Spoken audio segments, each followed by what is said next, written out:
BC declaration ను అమలు చేయకపోతే ఎన్నికల్లో బుద్ధి చెప్తామన్నారు బీసీ సంక్షేమ సంఘం జాతీయ అధ్యక్షుడు జాజుల శ్రీనివాస్. బీసీలకు ఇచ్చిన డిక్లరేషన్ ను అమలు చేయకుండా స్థానిక సంస్థల ఎన్నికలకు పోతే చేతులు కాల్చుకోక తప్పదన్నారు.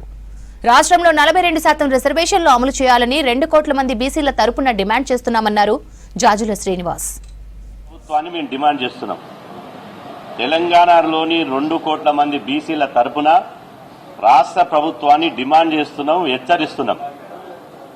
మీరు 42% రిజర్వేషన్లు అమలు చేయకుండా, మీరు కాంగ్రెస్ పార్టీ కామారెడ్డిలో ఇచ్చిన డిక్లరేషన్ అమలు చేయకుండా ఎన్నికలకు పోతే మాత్రం కాంగ్రెస్ ప్రభుత్వం చేతులు కాల్చుకోక తప్పదు. కాంగ్రెస్ పార్టీకి, కాంగ్రెస్ ప్రభుత్వానికి బీసీలు 100% గుణపాఠం చెప్పక తప్పదు.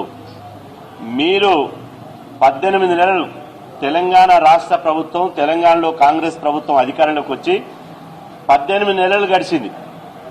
18 నెలలలో ఎన్నికలు వెళ్లకుండా బీసీల డిమాండ్కు తలొగ్గి కులగణన చేసి అసెంబ్లీలో బిల్లు పెట్టి ఆ బిల్లు తర్వాత రాష్ట్రపతికి పంపించడం జరిగింది.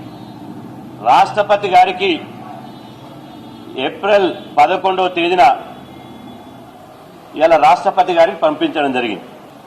3 నెలల్లోగా రాష్ట్రపతి గాని, గవర్నర్ గాని రాష్ట్ర ప్రభుత్వాలు పంపించినటువంటి బిల్లు మీద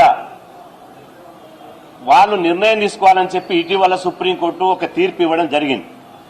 కాబట్టి సుప్రీంకోర్టు తీర్పును అనుసరించి రాష్ట్రపతి గారు ఈ 18 రోజుల్లో ఈ బీసీ బిల్లు మీద నిర్ణయం తీసుకోబోతున్నారు.